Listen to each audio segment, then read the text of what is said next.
الحمد لله نحمده ونستعينه ونستغفره ونعوذ بالله من شرور أنفسنا ومن سيئات أعمالنا من يهده الله فلا مضل له ومن يضلل فلا هادي له وأشهد أن لا إله إلا الله وحده لا شريك له وأشهد أن محمدا عبده ورسوله يا أيها الذين آمنوا اتقوا الله حق تقاته ولا تموتن إلا وأنتم مسلمون يا أيها الناس اتقوا ربكم الذي خلقكم من نفس واحدة وخلق منها زوجها وبث منهما رجالا كثيرا ونساء واتقوا الله الذي تساءلون به والأرحام إن الله كان عليكم رقيبا يا أيها الذين آمنوا اتقوا الله وقولوا قولا سديدا يصلح لكم أعمالكم ويغفر لكم ذنوبكم ومن يطع الله ورسوله فقد فاز فوزا عظيما أما بعد وإن خير الكلام كلام الله وخير الهدي هدي محمد صلى الله عليه وسلم وإن شر الأمور محدثاتها وكل محدثة بدعة وكل بدعة ضلالة وكل ضلالة في النار أما بعد. On commence donc aujourd'hui le cours 73 dans l'explication de Kitab al-Kaba'ir de Cheikh Mohammed ibn Abdul Wahhab rahimahullah avec les commentaires de Cheikh Salih al-Fawzan hafidhahullah ta'ala, et on est dans le chapitre de yani al-Ghiba, ma ja'a fil Ghiba, et c'est-à-dire en français la médisance ou le fait de parler dans le dos. Et donc on a expliqué que ça fait partie des kaba'ir, et on a mentionné à ce sujet-là des versets, des hadiths, et on continue avec les hadiths suivants qui sont mentionnés dans le chapitre. Et le cheikh Mohammed ibn Abdul Wahhab, il mentionne le hadith suivant. Il dit: وعن أبي هريرة رضي الله عنه مرفوعا من أكل لحم أخيه في الدنيا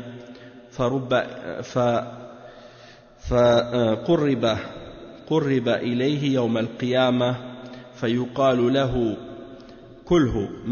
كله ميتا كما أكلته حيا فيأكله فيكلح ويسيح. رواه أبو يعلى بسند حسن. ولابن حبان وصححه عنه في قصة ماعز أن رجلا قال لآخر: انظر إلى هذا الرجل الذي ستر الله عليه فلم يدع نفسه حتى رجم الكلب، فقال لهما النبي صلى الله عليه وسلم: كلا من جيفة هذا الحمار الميت كما أكلتما عرض هذا الرجل فإنما أكلتما أشد من أكل هذه الجيفة. Donc ce sont les deux hadiths. Le premier c'est un hadith qui est rapporté par Abu Huraira, ou selon Abu Huraira radiyallahu anhu, par Abu Ya'la, comme il est mentionné dans Fath al-Bari. Il est rapporté par At-Tabarani également dans Al-Awsat et dans Targhib al-Tarhib. Et donc il dit que le messager d'Allah sallallahu alayhi wa sallam a dit: celui qui mange la chair de son frère dans cette vie d'ici-bas, c'est-à-dire qui parle dans son dos, eh bien il sera rapproché de lui au jour de la résurrection, et on va lui dire: mange-le mort comme tu le mangeais vivant. Et il va le manger, et il va son visage va montrer qu'il est dégoûté par ce qu'il fait, et il va crier à ce moment-là. Donc c'est pour dire à quel point c'est mauvais de parler dans le dos, et que c'est comparé au fait de manger la chair de ton frère lorsqu'il est mort. Et ça, comme on a dit, c'est rapporté ici par Abu Ya'la avec une chaîne qui est Hassan.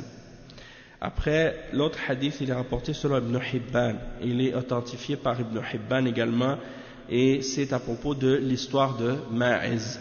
Et Ma'iz, c'est la personne qui, à l'époque du prophète sallallahu alayhi wa sallam, avait commis l'adultère, et puis qui était venu voir le messager d'Allah sallallahu alayhi wa sallam pour se faire purifier. D'accord? Il a admis au prophète sallallahu alayhi wa sallam 4 fois qu'il avait commis l'adultère, et donc le prophète sallallahu alayhi wa sallam a ordonné qu'il soit lapidé. D'accord? Et ça c'est lorsque cette chose s'est produite, eh bien, deux hommes étaient en train de discuter l'un avec l'autre.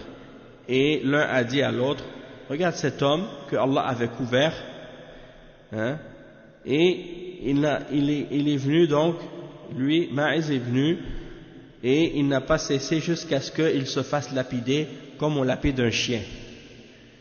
Alors le prophète sallallahu alayhi wa sallam a dit à ces deux hommes, mangez de la chair de cet âne qui est mort, comme vous avez mangé l'honneur de cet homme. Parce que ce que vous avez mangé de cet homme, de son honneur, en voulant dire ce que vous avez parlé de lui après sa mort, en mal, eh bien c'est plus mauvais que le fait de manger de la carcasse de cet âne qui est mort.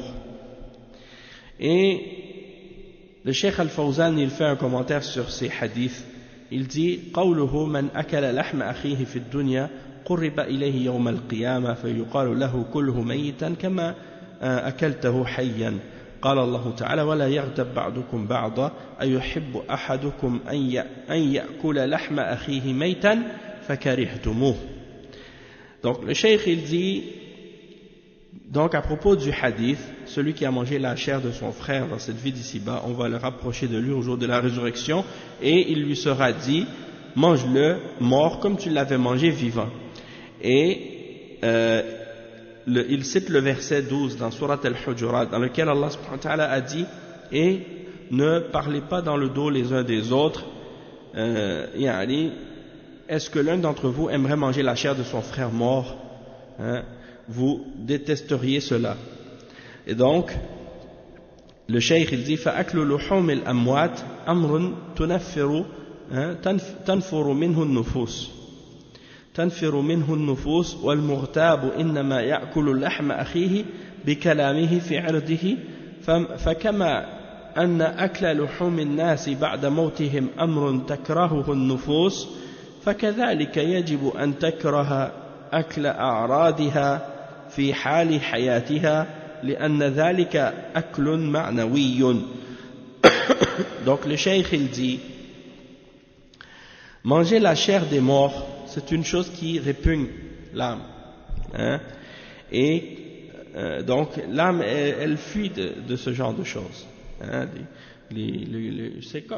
Qu'est-ce qu'on appelle le cannibalisme, hein? C'est quelque chose qui est répugnant et dégoûtant. Et donc, quand tu parles dans le dos de ton frère, c'est comme si en même temps tu agissais un peu comme un cannibale en fait. Hein? C'est ça que ça signifie. C'est comme si tu mangeais la chair de ton frère alors qu'il est mort. Et il dit وَالْمُغْتَابِ إِنَّمَا يَأْكُلُ لَحْمَ أَخِيهِ بِكَلَامِهِ فِي عِرْضِهِ.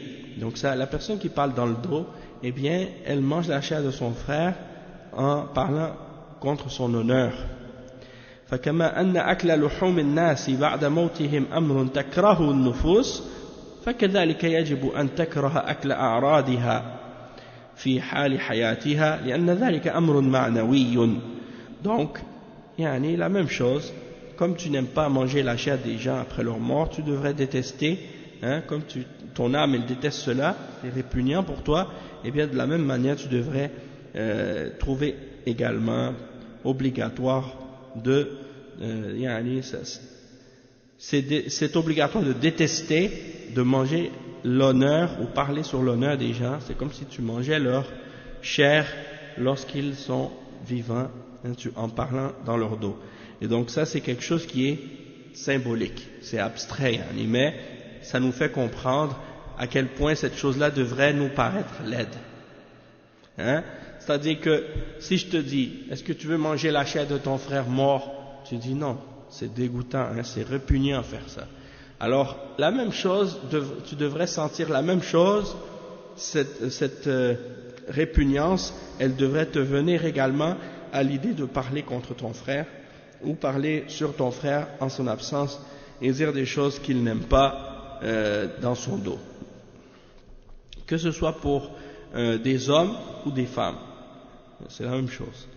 Il dit ولهما عن ابن عباس رضي الله عنهما أن النبي صلى الله عليه وسلم مر بقبرين فقال إنهما ليعذبان وما يعذبان في كبير بلى إنه كبير أما أحدهما فكان لا يستبرأ من البول وأما الآخر فكان يمشي بالنميمة أخرج البخاري في الأدب المفرد نحوه من حديث جابر وفيه أما أحدهما فكان يغتاب الناس ولأحمد بسند صحيح معناه من حديث أبي بكر ولأبي داود الطيالسي عن ابن عباس مثله بسند جيد. Donc le cheikh il dit et également rapporté par Al-Bukhari et Muslim selon Ibn Abbas radiyallahu anhuma que le prophète sallallahu alayhi wa sallam est passé à côté de deux tombes et il a dit ces deux-là sont en train d'être châtiés et ils ne sont pas châtiés pour quelque chose de difficile à faire, hein, c'est quelque chose de difficile mais certes c'est quelque chose de grave. Et il a dit, l'un d'entre eux, il ne se préservait pas de l'urine. Lorsqu'il urinait, il ne se préservait pas de l'urine. Et l'autre, il marchait en propageant des fausses rumeurs sur les gens, puis en faisant de la médisance. Et dans une autre narration, rapportée par Al-Bukhari, mais pas dans Sahih al-Bukhari, dans un autre livre qu'on appelle Al-Adab al-Mufrad. Et pourquoi on l'appelle Al-Adab al-Mufrad? C'est parce qu'il y a Kitab al-Adab dans Sahih al-Bukhari, qui est un des chapitres de Sahih al-Bukhari. Puis il y a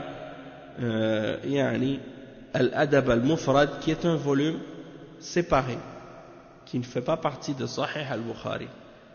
Et qui sont des hadiths rassemblés par l'imam al-Bukhari, mais que l'imam al-Bukhari, quand il les a rassemblés dans son livre, il n'a pas exigé le même degré d'authenticité pour ces hadiths-là, dans ce livre-là, que dans son sahih.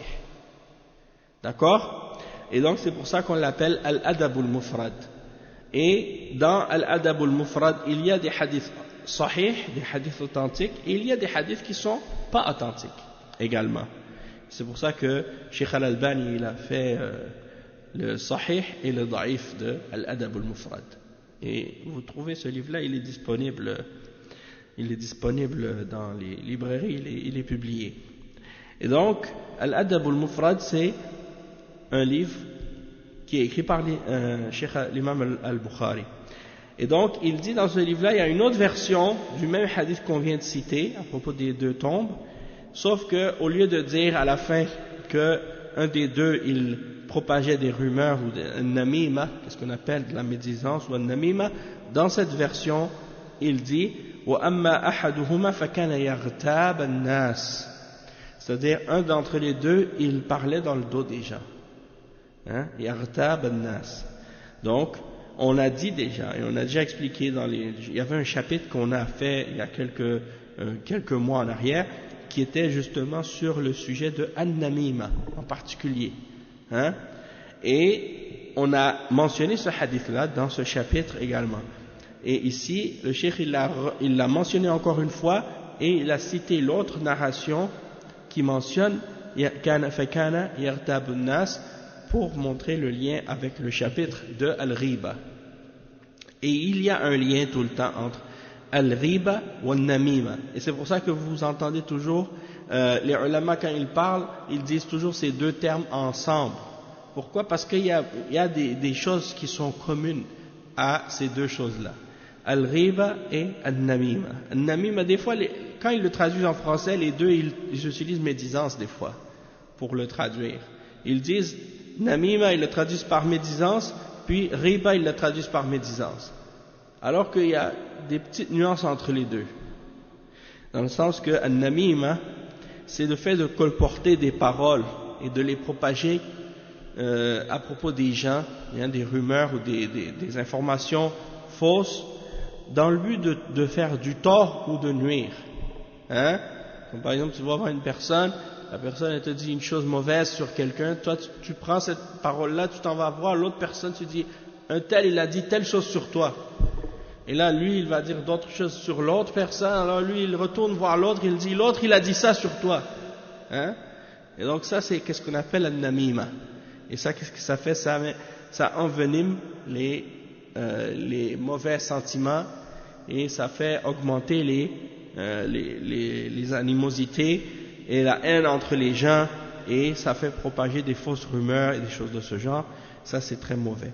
Et al-ghiba, c'est le fait de mentionner des choses derrière le dos de ton frère qu'il n'aime pas que tu dises à son sujet.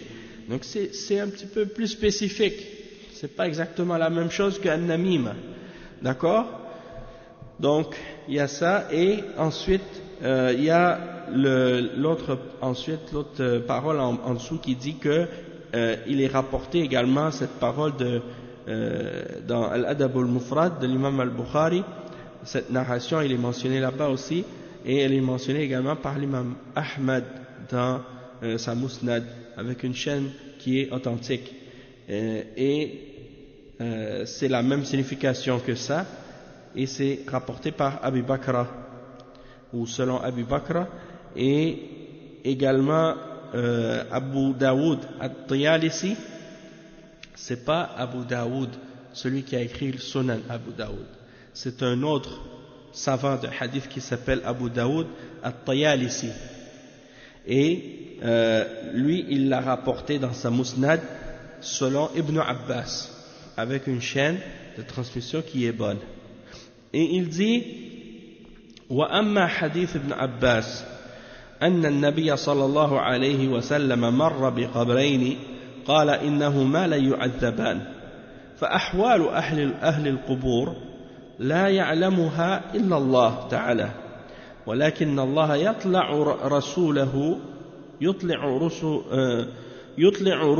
رسوله صلى الله عليه وسلم على ما يشاء فقد أطلعه الله تعالى على حالهما وهذا من معجزاته صلى الله عليه وسلم أما نحن فنمر على القبور فلا نرى شيئا فهم في عالم ونحن في عالم آخر والنبي صلى الله عليه وسلم قال إنهما يعذبان وهذا دليل على أن العبد يعذب في قبره.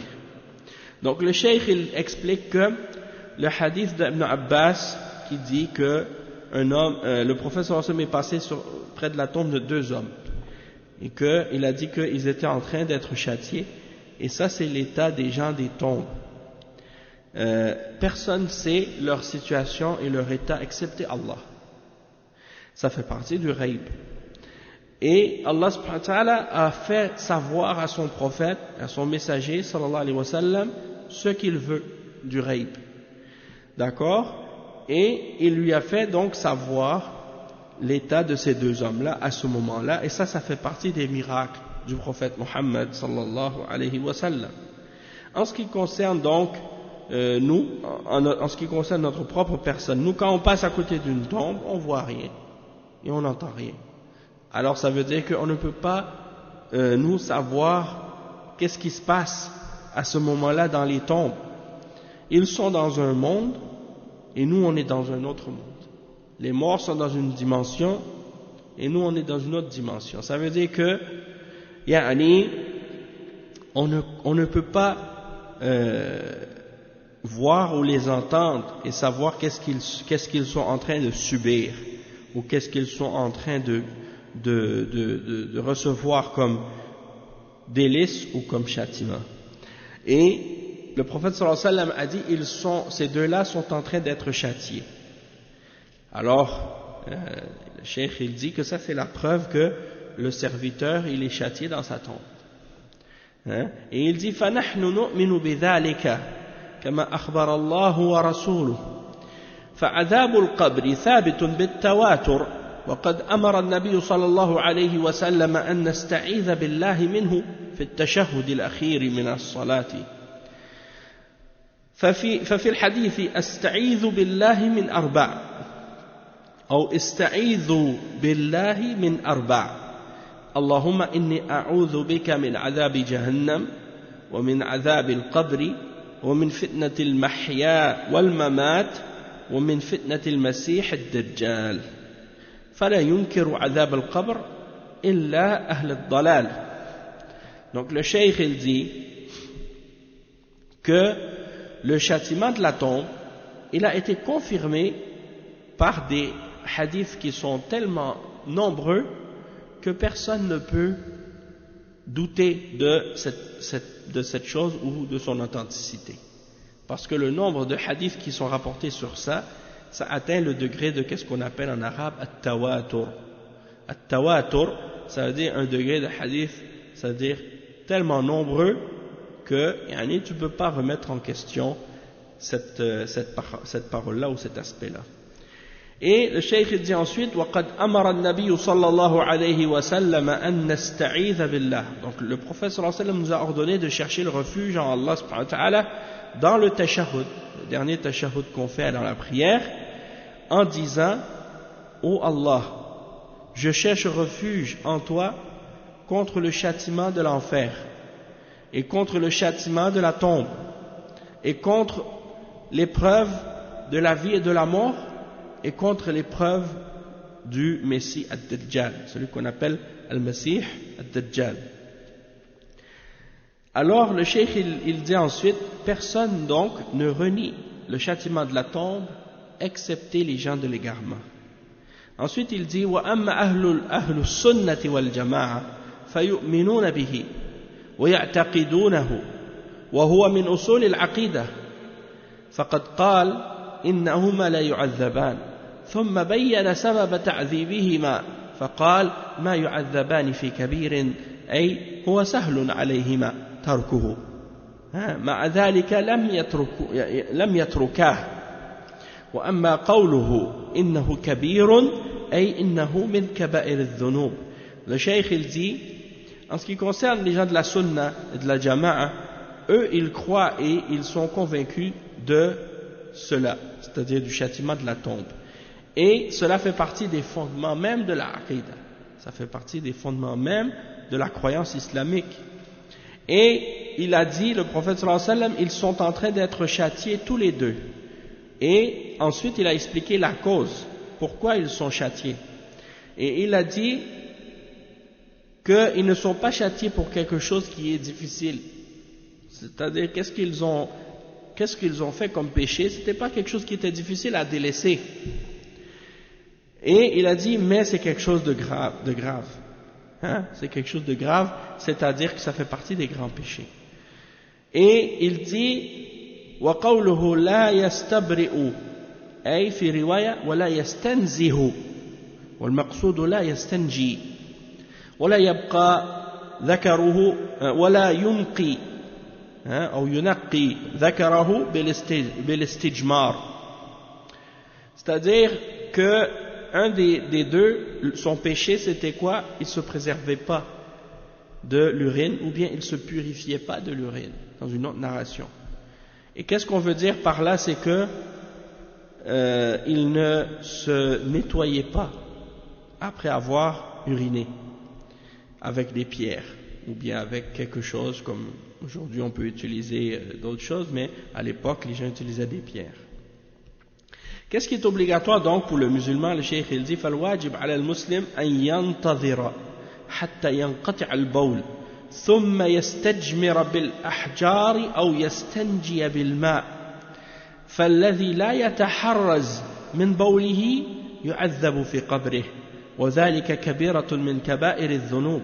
Donc l'obligation pour le musulman c'est d'attendre jusqu'à ce qu'il cesse d'y avoir de l'urine qui sort, jusqu'à ce que l'urine cesse complètement de sortir et ensuite de se nettoyer, de s'assécher, soit avec des pierres ou autre chose comme du papier ou autre, et également de se nettoyer avec de l'eau, soit un ou l'autre ou les deux ensemble, Et le cheikh il dit, celui qui ne se préserve pas de l'urine, hein, lorsqu'il urine, eh bien il sera châtié dans sa tombe. Et ça fait partie des grands péchés. Attendez, juste un instant.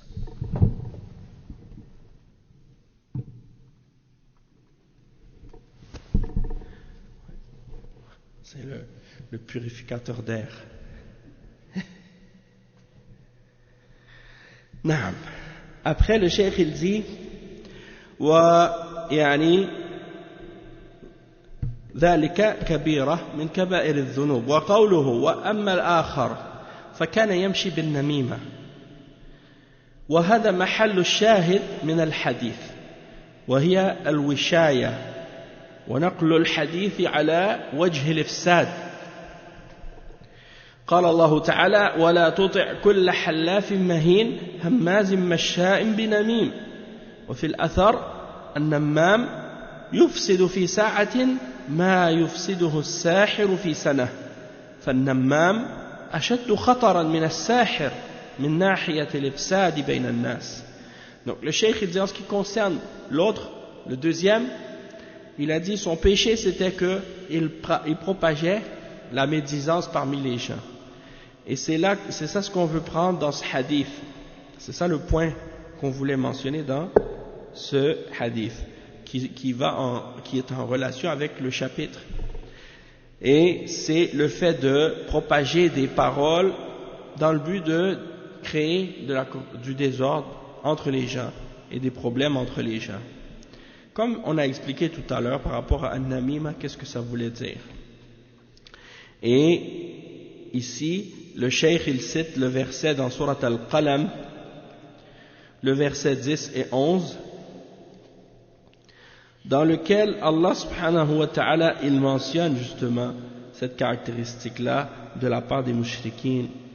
Dans le verset 10 et 11, il n'obéit pas aux grands jureurs méprisables, grands diffamateurs et grands colporteurs de médisance. Hein? Le terme c'est Masha'in binamim. Masha'in binamim.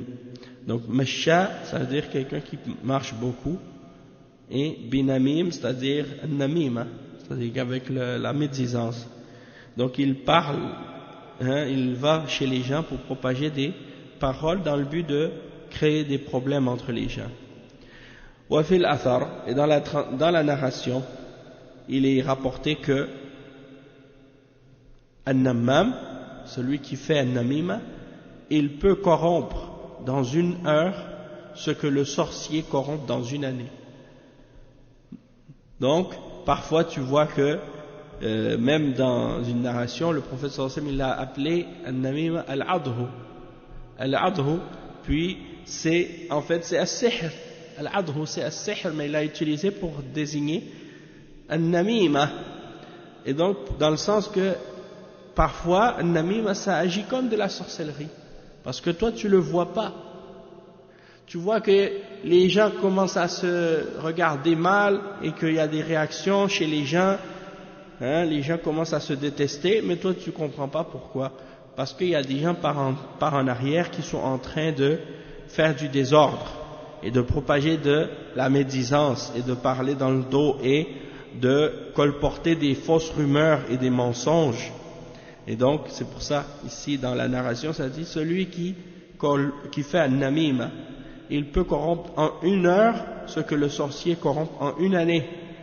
Et c'est pour ça que le cheikh, il dit, sur le point de vue de la corruption entre les gens, le médiseur, ou bien celui qui fait de la médisance, il est plus dangereux que le sorcier. Et il dit ولا بد من الإشارة هنا إلى أن بعضا من المنتسبين أو بعضا ممن ينتسبون إلى العلم يستخدمون الغيبة والنميمة من أجل التفريق بين العلماء وطلبة العلم ونحن ندعوهما أن يكفوا عن ذلك. Donc le cheikh il dit, et en même temps il est bon d'indiquer qu'il y a certains parmi ceux qui prétendent appartenir à la science et qui utilisent la médisance et le fait de parler dans le dos dans le but de diviser entre les savants de l'islam et les étudiants de sciences. Et nous les invitons et nous les appelons ceux-là à cesser de faire cela. Nous les invitons à cesser de faire cela. Le cheikh il dit ensuite وَلِلتِّرْمِذِي وَصَحَّحَهُ عن عائشة رضي الله عنها قالت للنبي صلى الله عليه وسلم حسبك من صفية كذا وكذا قال بعض الرواة تعني أنها قصيرة قال لقد قلت كلمة لو مزجت بماء البحر لمزجته قالت وحكيت له إنسانا فقال ما أحب أن تحكي لي إنسانا وإن لي كذا وكذا. Donc le cheikh il dit, il rapporte un autre hadith qui est rapporté par At-Tirmidhi et il l'a authentifié dans Jami' At-Tirmidhi, puis il est également rapporté par Abu Daoud également, selon Aïcha radiyallahu anha, que le prophète sallallahu alayhi wa sallam a dit Hasbuka min Safiya, c'est-à-dire parce que certains des narrateurs ont dit que elle avait mentionné à propos d'une autre des épouses du prophète sallallahu alayhi wa sallam que elle était courte, c'est-à-dire elle était petite de taille, oui, hein? Mais d'une manière, peut-être c'était comme quand elle a dit qu'elle est petite de taille, c'est comme pour mentionner ça comme un défaut, comme quelque chose qui n'était pas à son avantage. Et le prophète sallallahu alayhi wa sallam a dit, tu as dit certes une parole ici que si elle était mélangée à l'eau de la mer, elle aurait rendu l'eau amère, hein, ou quelque chose dans ce sens-là. Donc c'est pour dire que c'est pour montrer que de parler dans le dos et de mentionner à propos de quelqu'un quelque chose en son absence, que c'est quelque chose qui est détestable, que c'est quelque chose qui est grave. Et il dit, et Aïcha radiyallahu anha a dit, je lui ai parlé de quelqu'un, ou bien je lui ai dit les paroles de quelqu'un, et il a dit, je n'aime pas que tu me dises à propos de telle personne ou de telle personne, hein, des choses comme ça.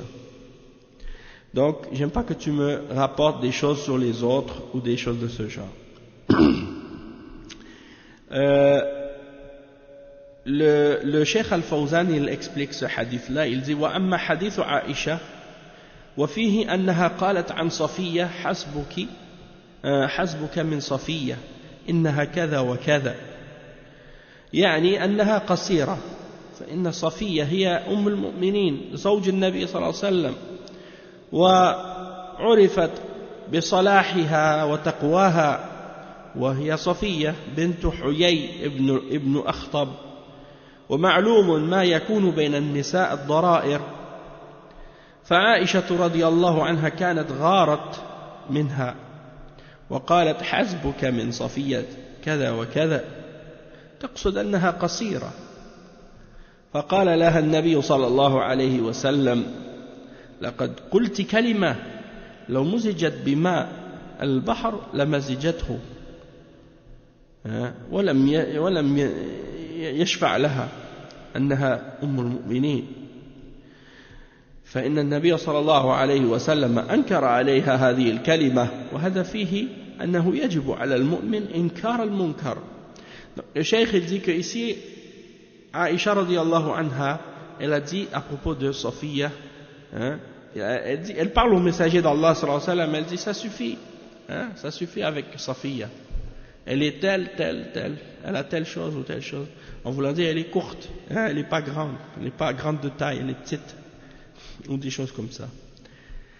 Et le cheikh il dit Safiya c'est une des mères des croyants, c'est une des épouses du prophète Mohammed sallallahu alayhi wa sallam, elle est connue pour sa piété, hein, et pour sa vertu, et son nom c'est Safiya bint Huyay ibn Akhtab, c'est-à-dire Safiya la fille de Huyay le fils de Akhtab.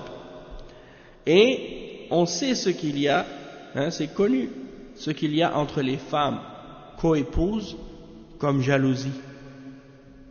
Donc Aïcha radiyallahu anha, elle était jalouse d'elle.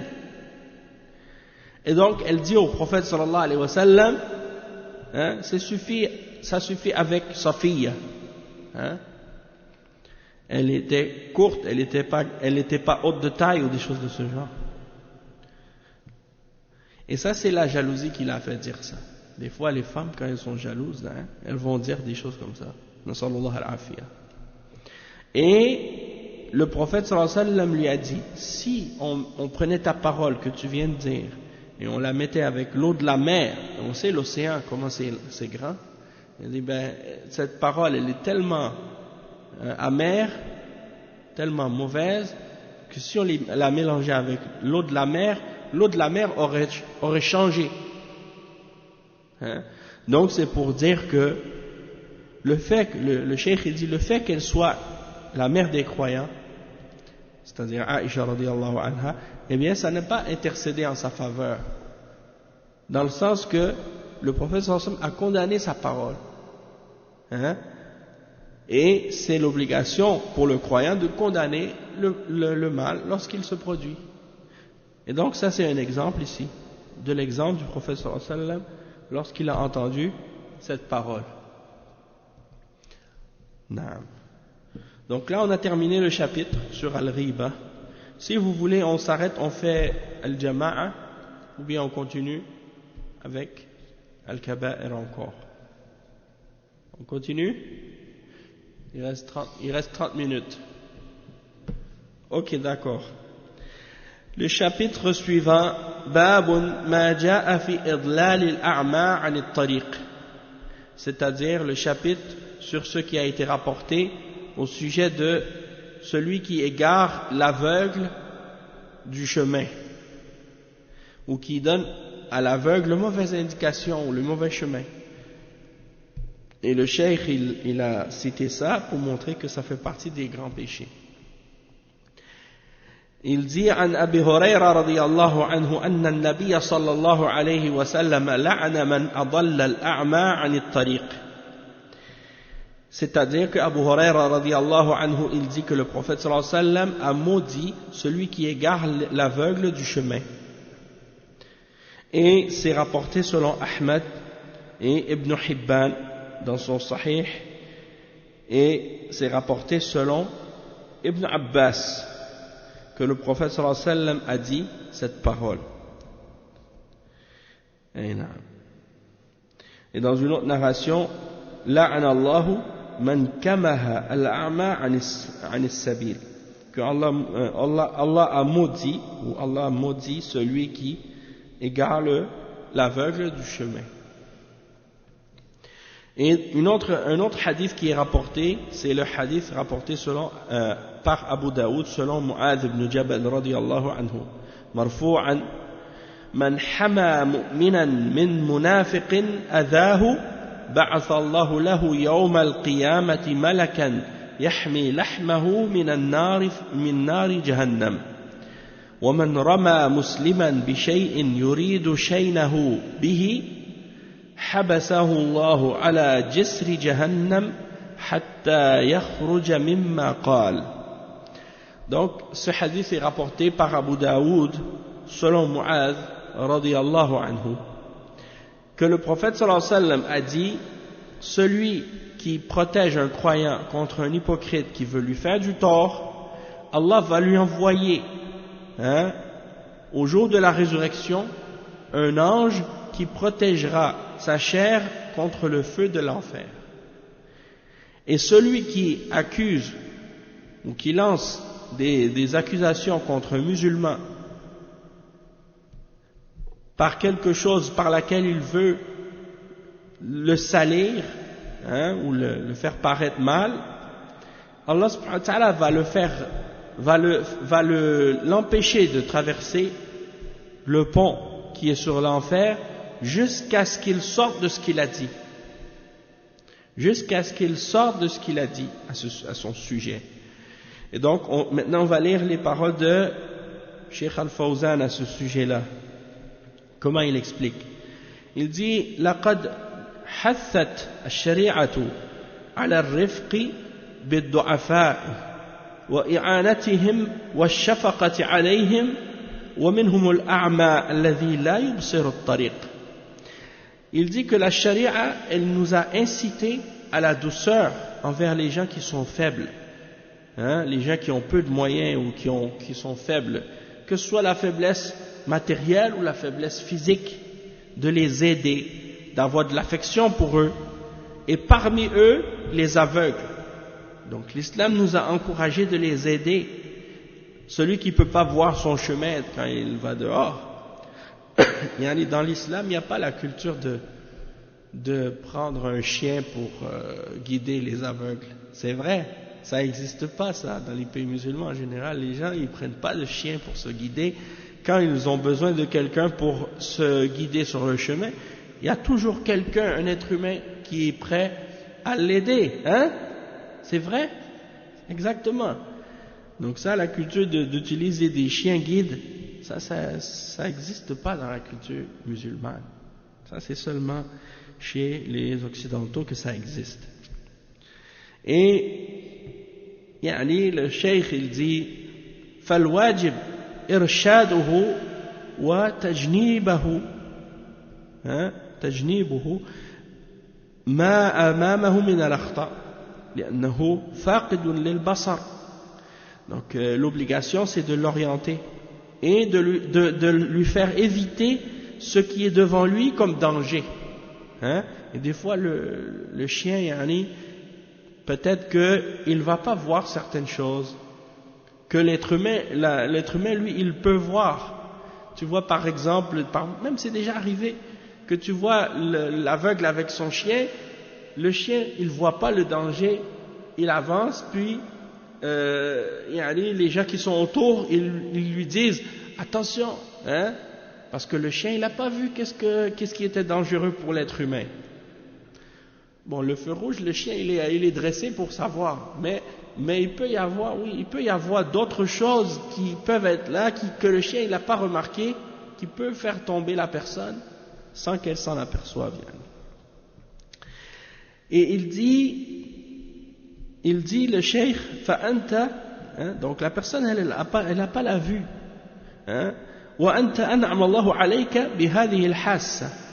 Donc toi, t'as ce sens, Allah il t'a donné cette grâce de t'avoir donné la vue. Et souvent, on n'est pas reconnaissant envers Allah des grâces qu'on a, jusqu'à ce qu'on la perde. Le jour où tu perds ta vue, là on ne souhaite pas ça pour personne, mais le jour où on perd sa vue, c'est à ce moment-là qu'on réalise à quel point la vue est une chose qui a une grande valeur. Mais du moment qu'on est voyant et qu'on a une bonne vue, déjà il y en a qui ont la vue mais qui ont une vue faible, ils sont obligés de mettre des prothèses ou des lunettes ou des choses comme ça, mais il y en a qui ont une très bonne vue sans avoir besoin de porter quoi que ce soit, et ils sont parfois pas reconnaissants envers Allah subhanahu wa ta'ala pour cette grâce. Donc celui qui l'a perdu, il sait sa valeur, il connaît sa valeur. Il doit être reconnaissant envers Allah subhanahu wa ta'ala, celui qui a la vue. Après le cheikh il dit wal aslu isti'maluha wa istighlaluha bima yurdi Allah wa yanfa'u al-akharin. Il dit la base, c'est que tu dois utiliser tes deux yeux, et en profiter dans ce que Allah agrée, dans ce que Allah aime. Et je me rappelle à l'époque, j'apprenais l'arabe avec un cheikh ici, avant d'aller en Arabie Saoudite, et je lui disais, des fois j'aurais préféré être aveugle pour pas voir des choses haram avec mes yeux. Et il m'a dit, dis pas ça parce que tu pourrais pas adorer Allah subhanahu wa ta'ala en regardant les choses halal. Et donc ça c'est une chose, des fois il faut voir aussi les aspects positifs des grâces que Allah nous donne. Que c'est vrai qu'avec les yeux on peut faire des péchés, mais on peut faire encore plus de bonnes œuvres avec les yeux que de pécher. Donc il faut pas négliger ça. Et le cheikh il dit yanfa'u l'akharin, tu dois faire du bien aux autres également, faire profiter les autres de cette grâce que Allah t'a donnée. Il dit siyama wa fi hadha al-hadith la'ana man adalla al-a'ma 'an at-tariq sawa'an ta'ammada dhalika aw kana mazihan fa innahu yakunu qad irtakaba kabiratan min kaba'ir adh-dhunub. Donc le cheikh il dit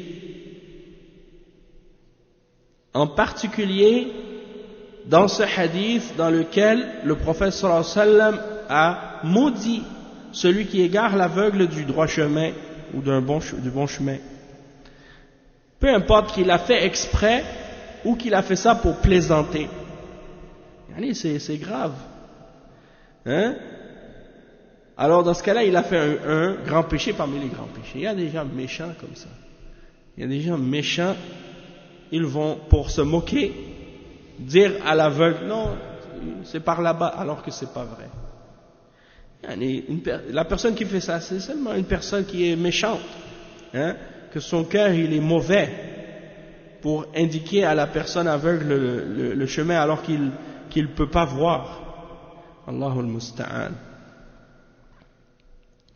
Alors le cheikh il dit وَأَمَّا مَا جَاءَ فِي حَدِيثِ أَبِي دَاوُدْ مَنْ حَمَى مُؤْمِنًا فهذا الحديث فيه مسألتان الأولى أن الواجب على المسلم أن يبادر لحماية أخيه ممن اغتابه فيذب عنه مما يقوله المغتاب. Donc il dit en ce qui concerne qu'est-ce qui est mentionné dans le hadith de Abu Daoud, celui qui protège un croyant. Ça c'est un hadith qui contient deux points, ou deux sujets, ou deux questions. La première question, c'est l'obligation du musulman de protéger son frère lorsque quelqu'un parle sur lui, ou parle dans son dos, et de le protéger, de le défendre contre ce que le médisant a dit, ou contre ce que la personne qui fait la médisance contre lui a dit. Donc tu dois défendre l'honneur de ton frère. فلا يجوز للمسلم أن يعيب أخاه ويتنقصه بل يرفع من شأنه ويثني عليه ولا يشينه ولا أن يشينه فإن فعل وشان أخاه كان جزاؤه أن الله يحبسه على جسر جهنم حتى يخرج مما قال. Donc le cheikh il dit, il n'est pas permis aux musulmans de blâmer ou critiquer son frère pour le dénigrer, mais il est obligatoire pour lui de l'élever et de faire ses éloges vis-à-vis de ce que la personne a dit pour le salir ou dire des choses mauvaises sur lui.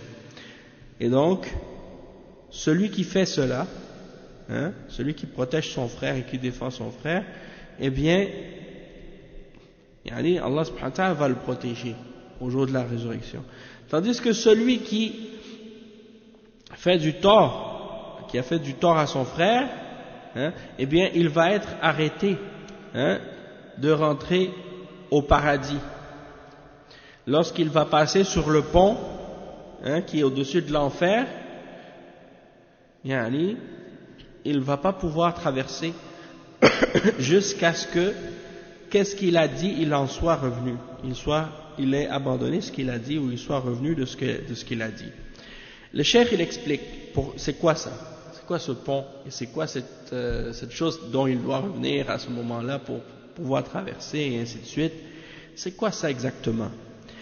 Il dit لأنه يوم القيامة ينصب الصراط وهو الجسر الذي يضرب على متن جهنم وليمر الناس عليه على قدر أعمالهم فإذا مر المسلمون عليه فإنهم يمنعون من دخول الجنة حتى يوقفوا على القنطرة ليقتص لبعضهم من بعض فإذا هذبوا ونقوا أذن لهم بدخول الجنة لأن الجنة طيبة لا يدخلها إلا الطيبون.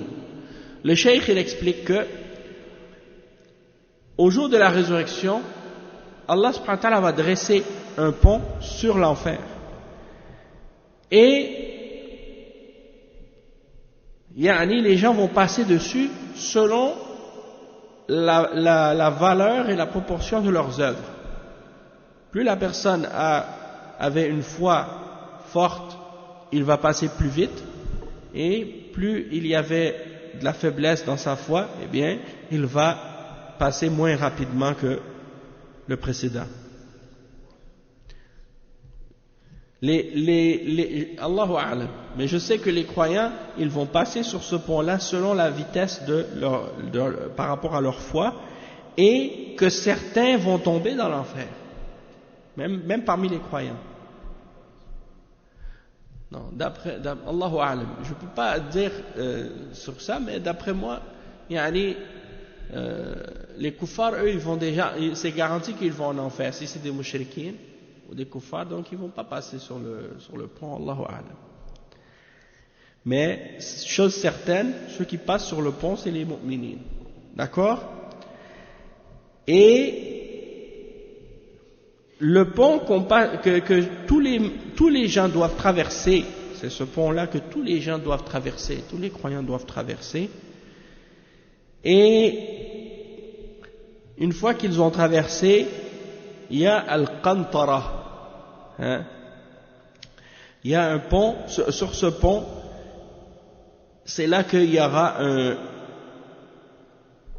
un certain jugement qui va être fait pour les disputes qui ont eu lieu, ou les choses qui existaient, les conflits qui ont existé entre les croyants les uns avec les autres, lorsqu'ils ont des problèmes entre eux.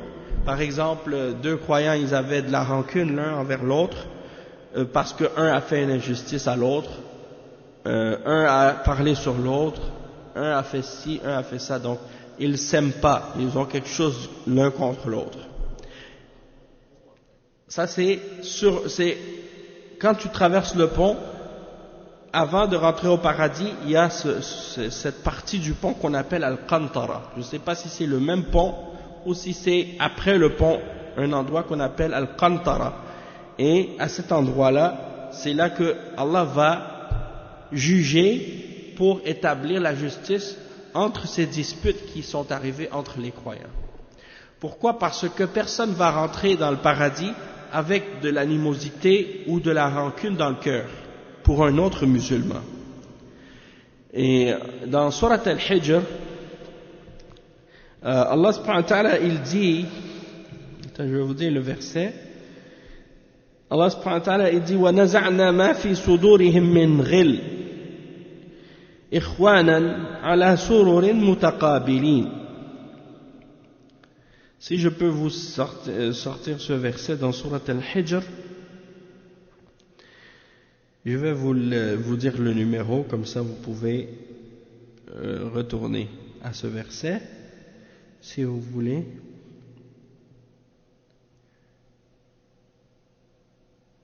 C'est ça, le verset 47, dans Surat Al-Hijr, Allah subhanahu wa ta'ala, il dit وَنَزَعْنَا مَا فِي صُدُورِهِم مِّنْ غِلٍّ إِخْوَانًا عَلَى سُرُرٍ مُتَقَابِلِينَ. C'est-à-dire, et nous arrachons toute rancune de leur poitrine, et ils se sentiront frères, faisant face les uns aux autres sur des lits.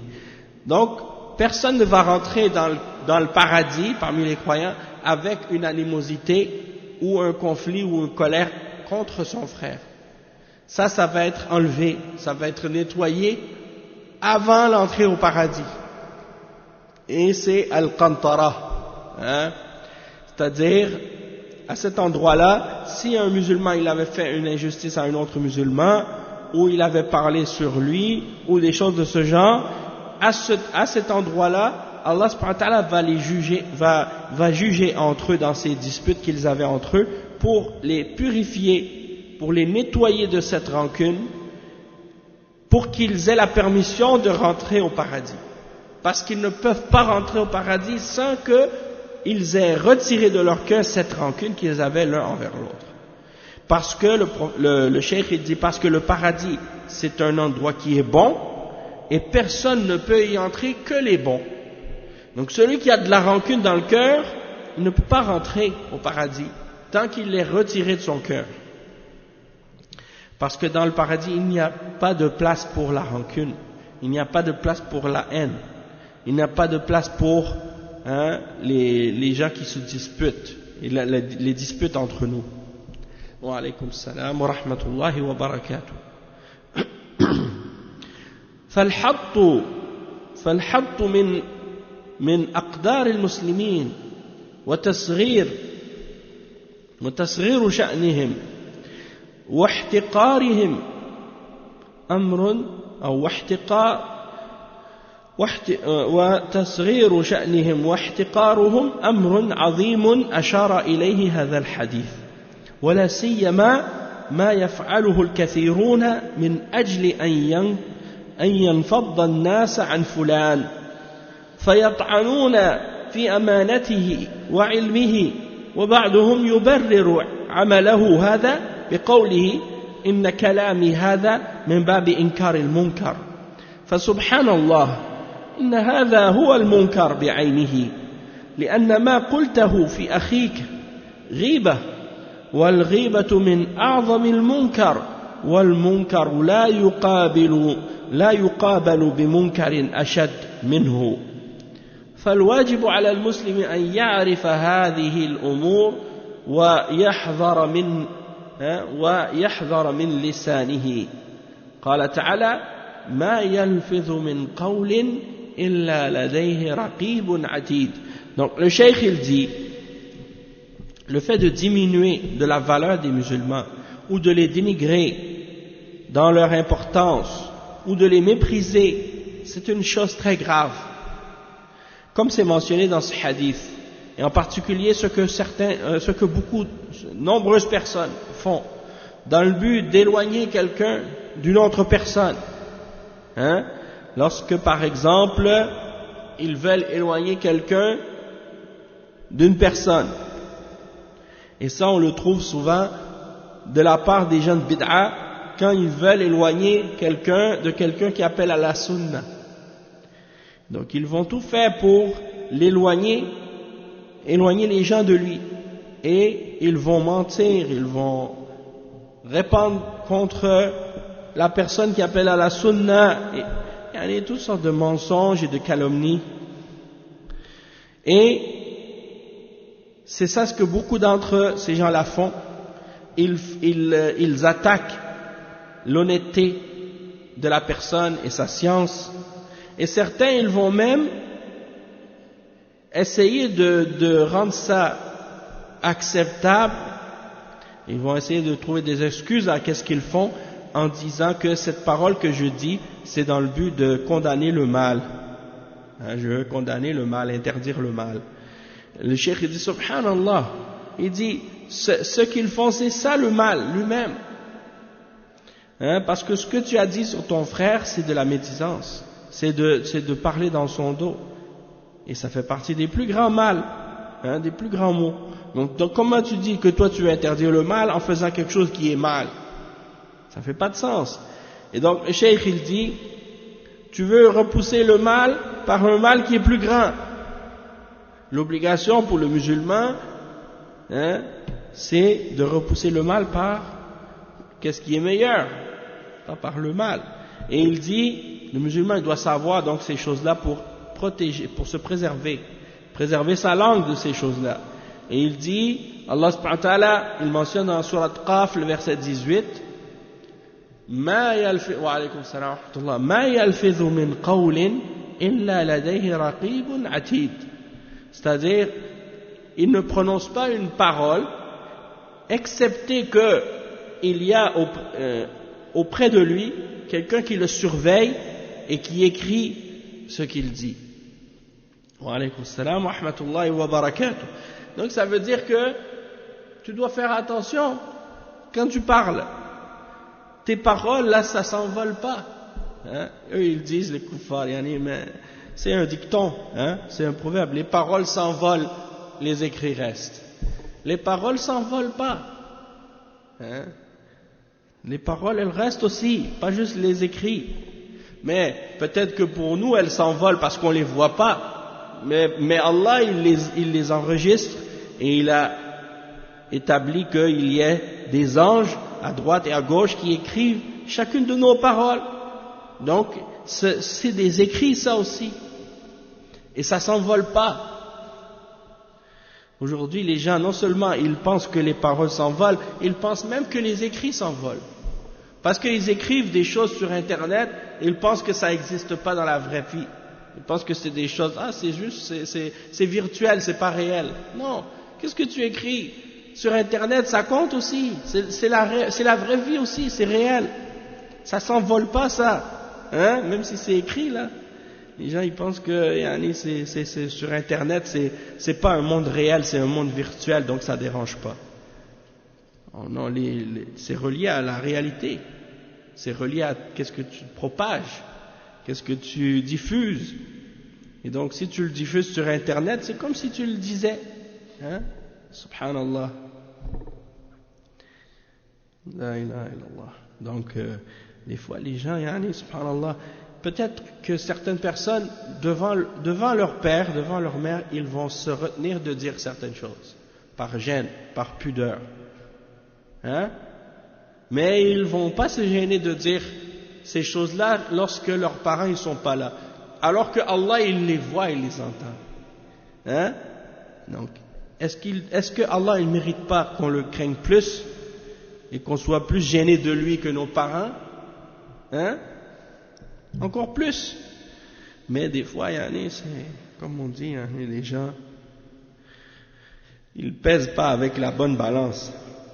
Le cheikh il dit وقد قال النبي صلى الله عليه وسلم في الحديث وهل يكب الناس على مناخرهم إلا حصائد ألسنتهم.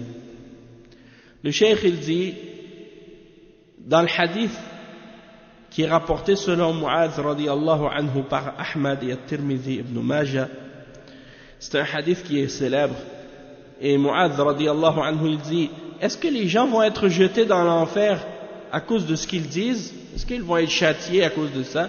Et le prophète sallallahu alayhi wa sallam il dit, est-ce qu'il y a quelque chose qui va faire tomber les gens dans l'enfer sur leur nez, excepté ce que leurs langues ont récolté? Donc, le cheikh il dit ensuite, فَالْكَلَامُ الَّذِي يَقُولُهُ الْإِنسَانِ يحفظ ويدون على العبد ومن ثم يجزى به ويقتص منه للمظلوم فلا بد أن يحذر العبد من اللسان لأنه قد يضيع الحسنات لا سيما إذا استخدمه في الكلام النابي القذر. ومن أقذر الكلام الغيبة والنميمة التي تساهل فيها كثير من الناس. Le cheikh il dit donc la parole que quelqu'un prononce c'est quelque chose qui est enregistré et qui est écrit sur le serviteur. Donc tu peux pas t'en échapper. وكل إنسان ألزمناه طائره في عنقه. Ta parole est attachée à toi, dans ton cou. Ça y est, tu peux plus t'en échapper. Tu deviens comme l'otage de ta parole. Tu deviens l'otage de ta parole. Après. Donc il faut faire attention. Bien entendu, tu peux toujours te repentir. Tu peux toujours demander pardon à Allah. Lorsque tu as fait une erreur, la porte d'Allah et la porte de la repentance, elle est toujours ouverte. C'est pas fini. Si quelqu'un il a dit quelque chose, après il regrette, il a des remords, Allah il va lui effacer cette parole. Mais le mieux c'est de ne pas le faire en partant. Tu voulais dire quelque chose?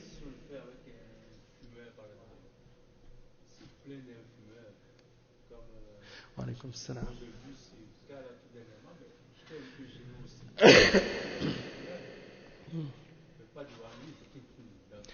Mais les ulama ils disent il n'y a pas de médisance dans le cas où tu parles contre quelqu'un qui montre son péché ouvertement. Ouais. Et l'imam al-Nawawi il a cité dans son livre 6 catégories de personnes contre lesquelles il est permis de parler dans leur dos. Et parmi eux il a mentionné celui qui montre son péché ouvertement aux gens. Ça c'est une des catégories.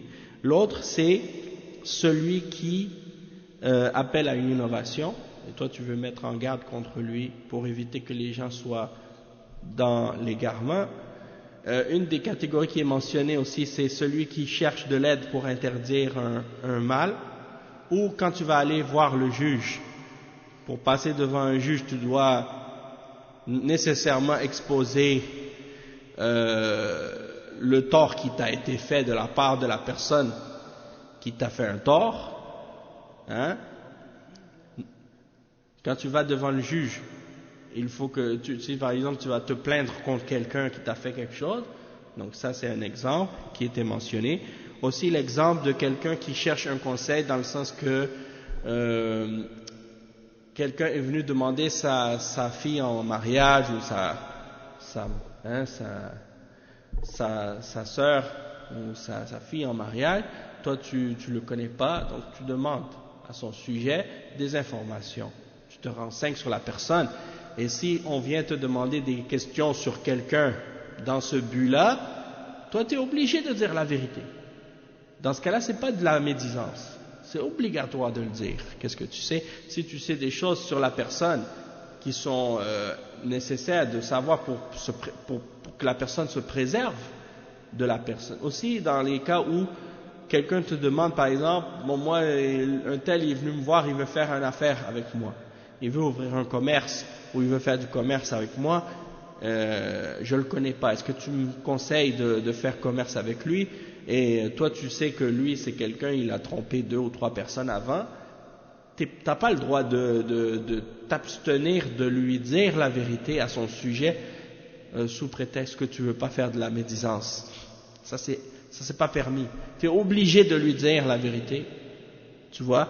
Donc ça c'est des cas dans lesquels c'est permis de faire de la médisance, et c'est pas considéré dans ce cas-là de la médisance du tout. Au contraire, hein, tu es récompensé pour ça.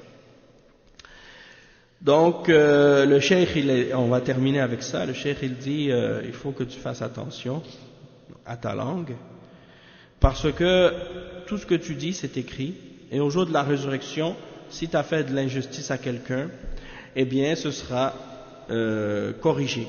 Hein. Au jour de la résurrection, Allah il va établir la justice et il va demander des réparations à celui qui a fait du tort à l'autre. Donc peut-être qu'il va perdre toutes ses hasanat là-dedans, s'il a parlé contre quelqu'un ou des choses de ce genre. Et en particulier dans les gens qui utilisent la parole pour des choses sales et mauvaises.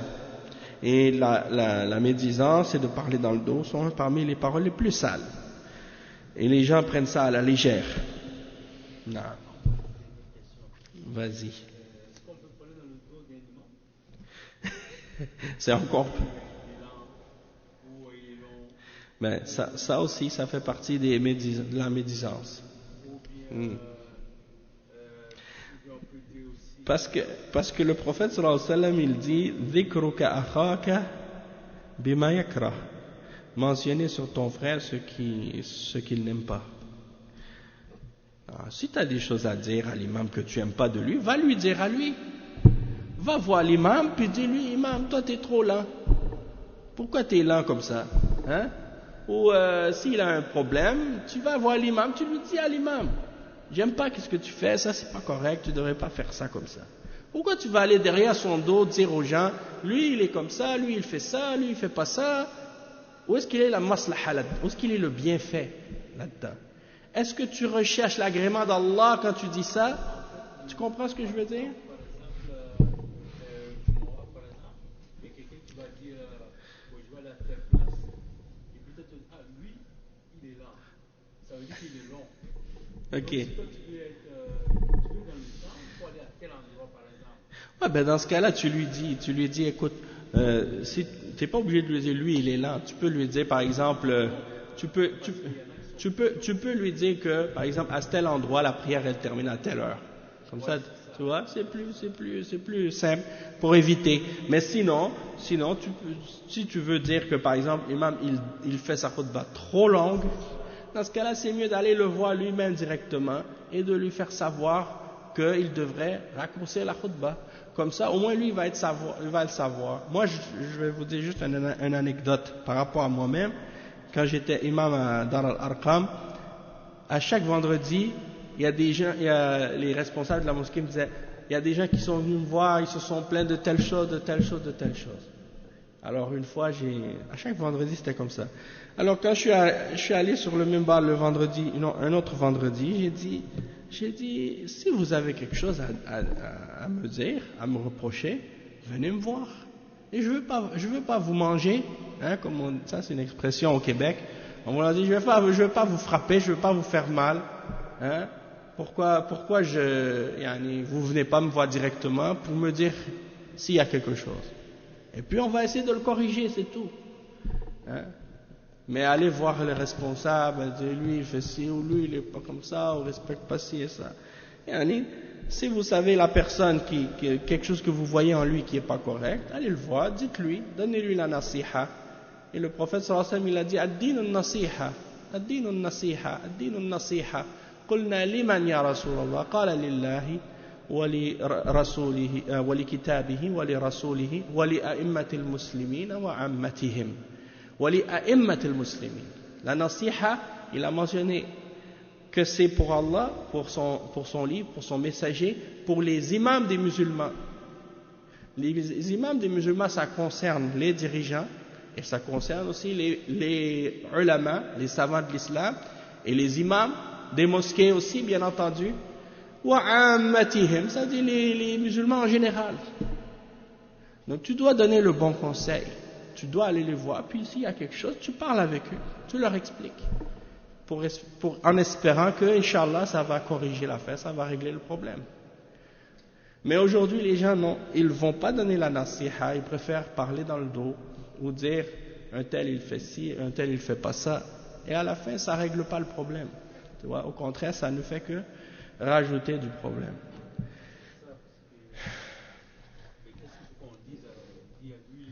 Non, tu dis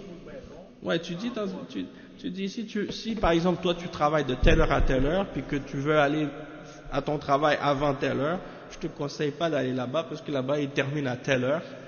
Va à telle place ou sinon des choses comme ça, parce que mais si, comme je dis, s'il y a un problème avec l'imam dans le sens qu'il fait la khutbah trop longue, dans ce cas-là, il faut lui dire, il faut aller le voir, puis il faut lui dire.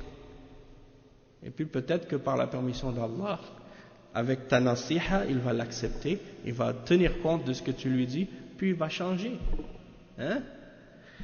طيب, on s'arrête ici. سبحانك اللهم وبحمدك أشهد أن لا إله إلا أنت استغفرك وأتوب إليك وصلى الله وسلم على نبينا محمد وعلى آله وصحبه أجمعين. والسلام.